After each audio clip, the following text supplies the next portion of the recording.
اعوذ باللہ من الشیطان الرجیم بسم اللہ الرحمن الرحیم اللہم صلی علی سیدنا محمد معدن الجود والکرم وآلہ وسلم۔ سامعین و ناظرین اکرام، السلام علیکم ورحمۃ اللہ وبرکاتہ۔ آج کا ہمارا موضوع یہ ہے کہ اندھیروں سے کیسے نکل سکتے ہیں۔ دیکھیں، ایک بات جو ہے وہ نوٹ کر لیں پہلے کہ جب تک مرسخی یعنی انسان کو اپنے مسائل کا ادراک نہیں ہوگا، وہ اس کے حل کبھی نہیں سوچے گا۔ ایک بیمار آدمی ہے، اس کے اندر جسم کے اندر بیماری ہے، اور جب تک اسے اپنی بیماری کا پتہ نہیں چلے گا تو وہ علاج کی فکر نہیں کرے گا۔ ایک بات، یہ ایک بیماری ہے، اور بیماری جو ہے یہ میں نہیں کہہ رہا بلکہ قرآن کی ہے، فی قلوبہم مرض، ان کے دلوں میں بیماری ہے، سورہ بقرہ کی ہے۔ تو بیماری ہماری ہے، اور یہ بڑی پکی بیماری ہے۔ اس میں ہم کہتے ہیں نا، جو زیادہ سٹیج پہ چلی جاتی، کرانک کہتے ہیں اسے، کرانک ڈیزیزز، بہت جو یا آپ کہہ لیں کہ بس بہرحال یہ ایک پکی بیماری ہے۔ شک تو نہیں ہے، یقین ہے۔ شک نہیں ہے۔ بہرحال جو موضوع ہے ہمارا آج کا ہے وہ یہ ہے کہ اندھیروں سے کیسے نکل سکتے ہیں۔ دیکھیں، پہلے تو آپ یہ مان لیں کہ میں اندھیرے میں ہوں۔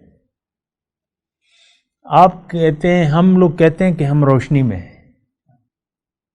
ہر ایک آدمی کہتا ہے میں سمجھدار ہوں۔ کوئی خرگاڑی والا ہے یا چنچی والا ہے، وہ کہتا ہے مجھ سے زیادہ ہوشیار کوئی نہیں ہے۔ وہ یہ نہیں کہتا، لیکن وہ دوسرے کا محتاج نہیں ہوتا نا، دوسرے کو سنتا نہیں ہے، نہ عقل سے کام لیتا ہے نہ سنتا ہے۔ کوئی بھی شخص عام وہ نہ عقل سے کام لیتا ہے اپنی، یعنی انسان، یہ میں کیسے کہتا ہوں، آپ یہ اس پہ ذرا بات سوچیں نا۔ ہر شخص کہتا ہے میں سمجھدار ہوں، بس کسی کی بات سننے کی ضرورت نہیں ہے مجھے، نہ عقل سے کام لیتا ہے۔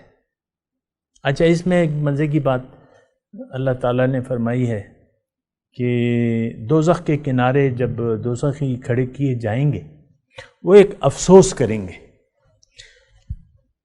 وَقَالُوا لَوْ كُنَّا نَسْمَعُ أَوْ نَعْقِلُ مَا كُنَّا فِي أَصْحَابِ السَّعِيرِ۔ وہ کہیں گے کاش ہم کسی کی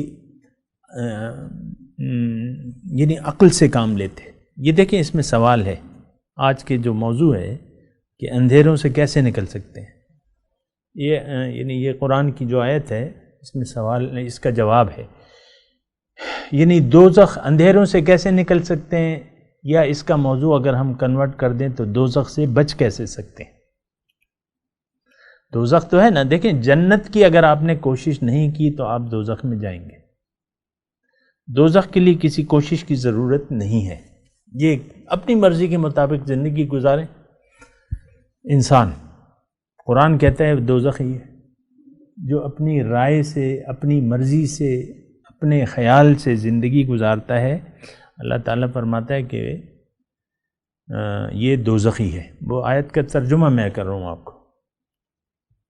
ہاں، جنت جانا ہے تو پھر کوشش، جنت جانے کے لیے کوشش کرنی ہوگی۔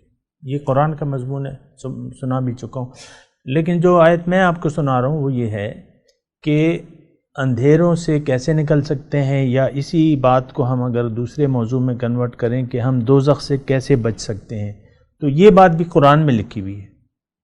جب دوزخ کے کنارے دوزخی کھڑے کیے جائیں گے، وہ پورا مضمون ہے، اذا القوا فیہا سمعوا لہا شہیقا وہی تفور تکاد تمیز من الغیظ کلما القی فیہا فوج سألہم۔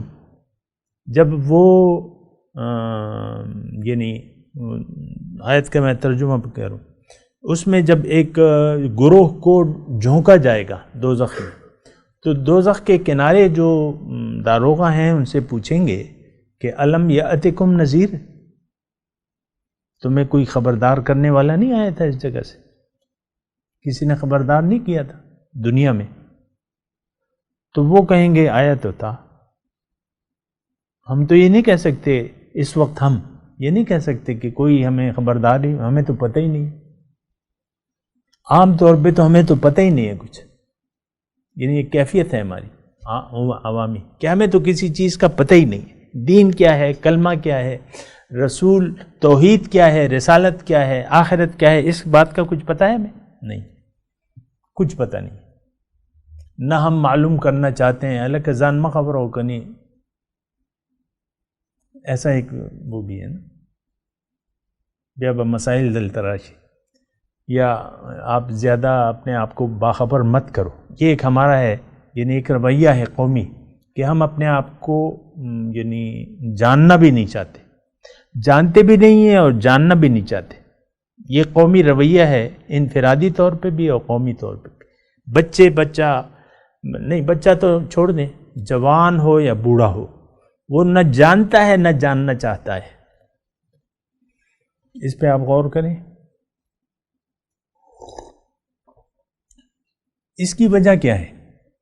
بہرحال وہ پہ میں بعد میں بتا دوں گا، وہ آیت میں آپ کو کہہ رہا ہوں کہ دوزخ کے کنارے جب ایک گروہ کو ڈالا جائے گا تو اس سے پہلے جو ہے وہ دوزخ کے جو داروغہ ہیں، جو نگران ہیں، تو وہ پوچھیں گے کہ بھئی یہ تو بڑی خطرناک جگہ ہے، یہاں تم کیسے آ گئے؟ کیا تمہیں کوئی خبردار کرنے والا نہیں آیا تھا؟ تو وہ یہ کہیں گے کہ آیا تو تھا، اب ہم نہیں کہہ سکتے کہ کوئی نہیں ہے، نہیں کہہ سکتے، آیا تو تھا، لیکن اس کو ہم نے جھٹلا دیا، اس کو ہم نے جھوٹا سمجھا۔ اب حضور صلی اللہ علیہ وسلم کی عام باتوں کو معاذ اللہ ہم جھوٹا سمجھتے ہیں، زبان سے تو نہیں کہتے، سمجھتے جھوٹا ہے، کیونکہ سچی بات کو لوگ مانتے ہیں، اس پہ عمل کرتے ہیں۔ حضور کی بات پہ ہمارا یقین ہے نہیں، اس کو ہم جھٹلا رہے ہیں، رسالت کو ہم عملی طور پہ جھٹلا رہے ہیں، ہمارے لیے نہیں ہے کم از کم رسول، ہم نے تو بس ہمارا اپنے لیے اسوہ حسنہ جو ہے، بس ہم خود فیصلہ کریں گے کہ ہمارا اخلاق کیا ہوگا۔ گھر میں بیٹھی ہوئی عورت کہتی ہے کہ میں جانتی ہوں میں نے کیا کرنا ہے، یہ گھر گھر کی کہانی ہے۔ مرد کہتا ہے کہ مجھے معلوم ہے، کوئی بھی جاننا نہیں چاہتا۔ اب یہ قرآن ہم پڑھتے ہیں نا، یہ درس ہوتا ہے، تو آپ دیکھیں اس کے روزانہ درس ہے، اس کے چاہنے والے کتنے ہیں، کتنے لوگ آپ کو فالو کرتے ہیں درس میں۔ عام جو یوٹیوب پہ درس موجود ہیں ہمارے، آپ دیکھ لیں کہیں 6 ہیں، کہیں 10 ہیں، کہیں 12 ہیں،